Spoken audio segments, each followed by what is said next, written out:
Your daddy's gonna play with you. Look, peekaboo. I saw my husband, who was supposedly on a business trip, at the park in the neighboring city. He was with a woman, holding a baby. The woman had her back turned towards me, so I couldn't see her face. She surprised me by saying something completely unforeseen. "The little one looks just like you. Look, even the smile is just like yours." Aw, that's sweet. But she didn't need to copy my dark circles. The baby, looking about 10 months old and held in his arms, definitely looked a lot like him. It hit me then. He betrayed me and our daughter by having another child elsewhere. I thought to myself to never forgive him for that. I made a solemn vow to take him down. Woo, up high. I came up behind him, who was joyfully lifting the baby, and said, "Shall I throw you down low into a fiery pit of hell? I'm Angela Wilson, a 33-year-old mom and a grade school teacher. I've achieved my childhood dream career and dedicated myself to working hard every single day. When I approached my late 20s, I didn't even have a partner. I whined to my high school friend, Yasmin, about it. I'll hook you up with one of my friends. He's a really nice guy." "Really? That'll be great." I was introduced to Trent, who later became my husband. He was a temp worker at the time. With his curly hair and fair complexion, he looked adorable when he smiled, and was incredibly gentle and sweet to me. I was instantly drawn to him, and we started going out. A year into our relationship, he popped the question. Even though I was a bit concerned about his unstable career, I still wanted to be with him. So I said yes. His parents gave us their blessings, and the next step was to share the news with my family. My dad, Henry Motor, is the founder and CEO of a moderately sized company. He single-handedly raised me after my mom passed away due to illness when I was in middle school. When I introduced Trent, he kept squinting his eyes, trying hard not to tear up. I can't believe you're getting married. I'm so happy about it. Then Trent came clean to him. But I'm ashamed to tell you that I'm a temp worker. I intend to do my best to make Angela happy, but don't worry about that. I'll introduce you to someone I know. Really? Thank you so much. I mean, hiring you at my company now might look like favoritism, but someday you could take over my position. Until then, learn as much as you can at my friend's company. That's more than I could ask for. I really appreciate it. Thank you. Our marriage and Trent's securing a full-time position happened effortlessly. I sent a message about our happy news to Yasmin. I heard she had moved, so I wanted to get her new address for sending a wedding invitation, but she never replied and just disappeared. Later on, we rented an apartment halfway between our workplaces and moved in together. Everything was going well until I found out that Trent had almost no practical life skills. He couldn't cook, clean, or even operate the washing machine. He'd leave clothes scattered on the floor after taking them off and wouldn't bother to clear the table after meals. Since I also worked, I asked him many times to help with housework, but he had the nerve to say, "Isn't that the wife's job after getting married? It's audacious to ask me to do it." I was speechless by his backward mentality. No matter how much I talked to him, he had no intention of improving his mindset. About a year into that kind of marriage, I found out I was pregnant. Trent was thrilled and wondered, "Will it be a boy or a girl?" with eyes sparkling. However, when my morning sickness started, he never lifted his finger to do the chores. Despite my dissatisfaction, I had to push myself to manage everything at home. Eventually, I gave birth to a healthy girl, whom we named Maya. He took a couple of weeks off from work and stayed home, but as usual, he didn't help me with anything. While he happily held our daughter, cooing her, when the diaper got dirty or she cried, he immediately passed her to me. "She must be uncomfortable with a wet diaper. Change it for her." Ew, that's gross. I don't want to do it. Fine. Can you vacuum then? Ugh, such a hassle. I don't even know how. Why don't you do it? He didn't even try to learn housework or even childcare. I was physically exhausted post-childbirth and sleep-deprived due to nightly breastfeeding. While I was running around like a headless chicken, he just hung around at home glued to his phone. Sometimes he'd disappear somewhere and not return for the whole day. I wondered why he took the leave from work. I was upset, but couldn't vent my frustrations to anyone. I missed Yasmin, thinking if she were around, she would have listened to my complaints. She remained MIA, leaving me feel frustrated and alone. Time passed and Maya turned 3. I resumed my job as a teacher. At first glance, we might have seemed like a happy family of 3, but my dissatisfaction had been building up over time. Trent never changed his attitude towards housework and childcare. Moreover, he claimed his work suddenly got hectic in the last few months and started frequently leaving home. Weekdays were filled with overtime, and even precious weekends for spending time with Maya turned into work days. Since I was handling everything related to her, she naturally became quite attached to me. But still, I told myself that he was working hard every day for us, and I needed to support him. That was how I managed to get through each day. One day, I tried to mend our icy relationship and approached Trent. "Honey, I've got something to talk about." Oh no. About what? I'm tired, you know. He replied bluntly, scratching his curly hair. I stared at him with a serious expression. "Let's go out next Sunday as a family." Not possible. I'm super busy right now. Got a business trip from Friday. I won't be back till Monday.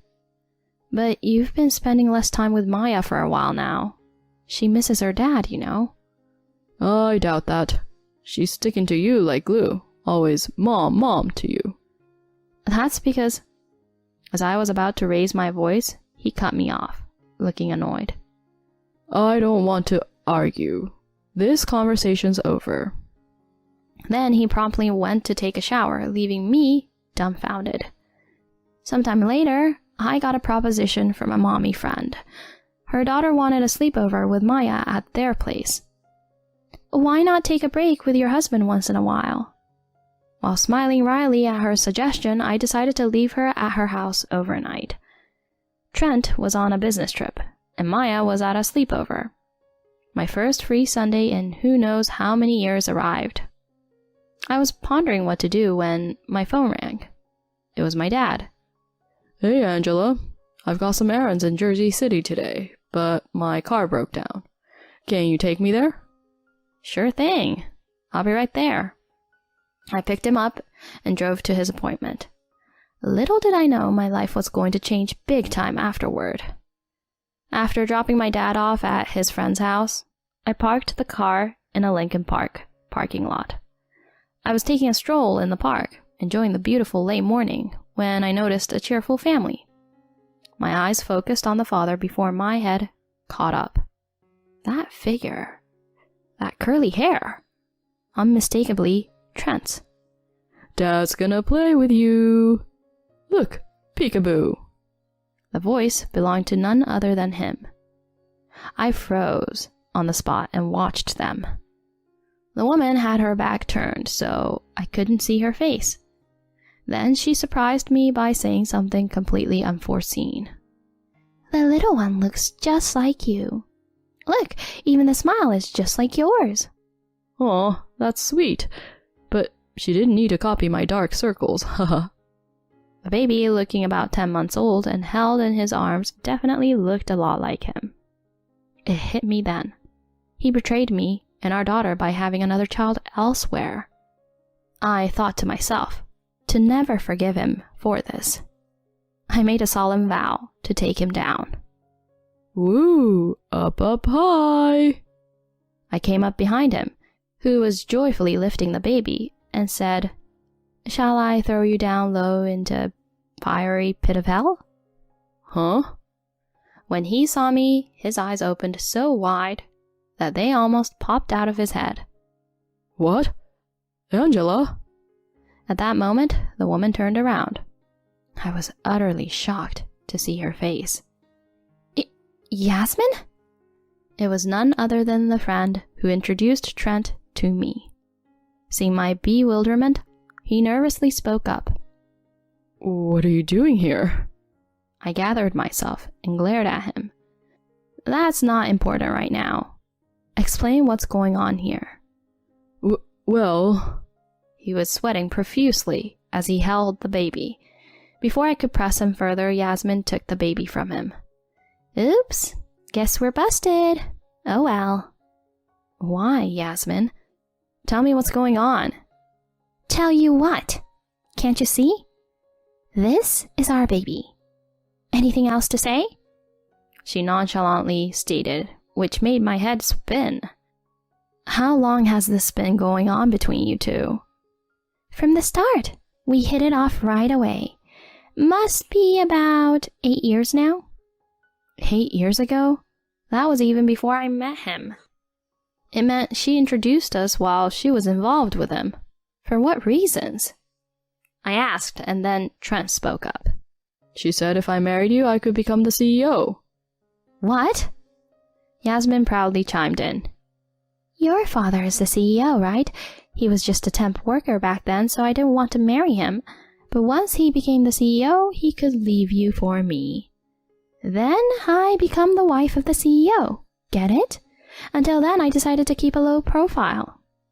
So was that why you stayed out of touch after we married? Yeah, I didn't want to mess up in front of you. I was thoroughly perplexed and at a loss for words. Then Trent continued. Let's just pretend this never happened. It's better for both of us, right? I need you by my side until I become the CEO. Exactly. It's no surprise that a successful businessman has 1 or 2 secret kids. I couldn't believe their shameless, nonsensical statements. The moment I was about to explode, a calm voice echoed. What in the world is going on here? Henry! Trent's eyes widened again. My dad had finished his visit and came looking for me.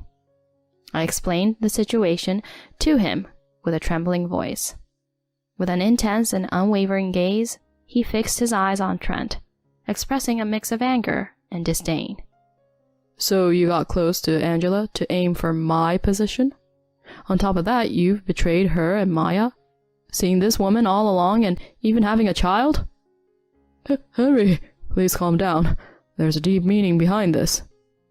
Trent tried to explain, but my dad kept glaring at him and started making a call. Once done, he turned to me. Angela, what do you want to do now? Divorce seems inevitable. Trent started to panic, hearing the D word. My dad raised his voice to shut him up at once. Who'd make someone like you the successor of my company? I never want to see your face again. Wait, so the talk of me becoming the CEO is... What are you still dreaming about? The talk never happened. Get your head out of the clouds already. You absolute fool.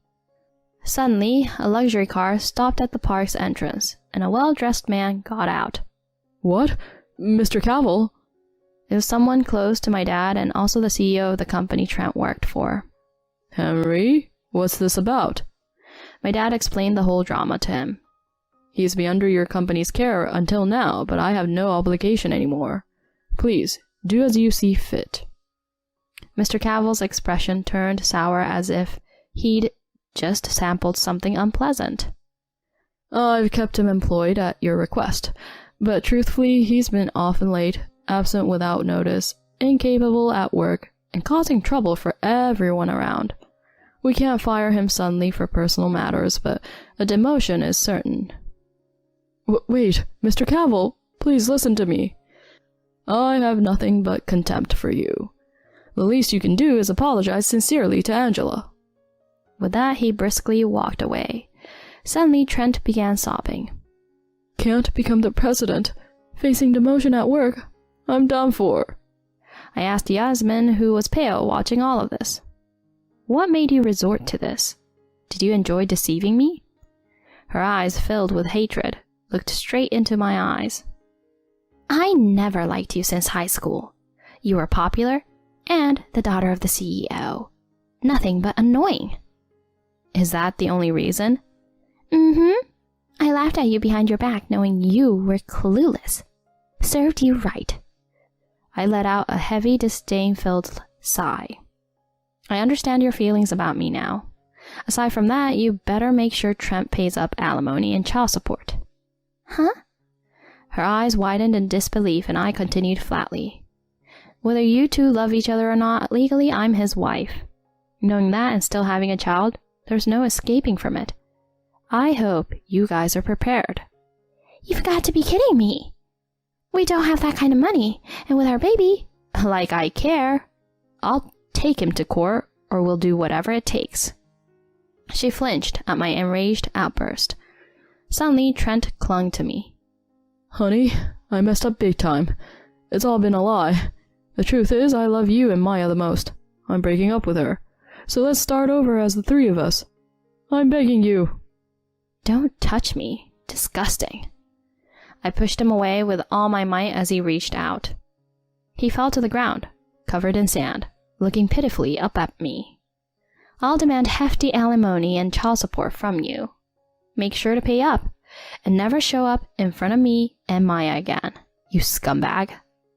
"Oh no, please." My dad and I had enough of them and left them both dazed in the park. Afterward, Trent and I got divorced. Due to his limited finances, I received only half the alimony and consented to receive the remaining amount, along with child support, in installments. Since he was left with no money and a reduced salary, Yasmin asked her parents for financial support. After our divorce, they got married. She didn't have decent work experience and had been relying on her parents' support. When they discovered their grandchild was born out of wedlock to a married man, they were so ashamed that they severed ties with her. Trent's family was also furious with him, apologizing to me for his actions. He's been demoted with no savings, and both of them are disdained by their family. They reportedly fight every day. They still have to raise the child, so Yasmin has taken a part-time job at a supermarket. Trent couldn't bear the rumors of his own doings at his workplace and resigned. He's now back to being a temp worker. Their lives seem quite tough, but I don't sympathize with them at all. I just think it serves them right. On the other hand, I moved near my dad with Maya and started a new life. He loves babysitting her and supports us financially, for which I'm extremely grateful. I'm excited about watching Maya grow up, and I'm determined to live my life with a brighter outlook from here on out.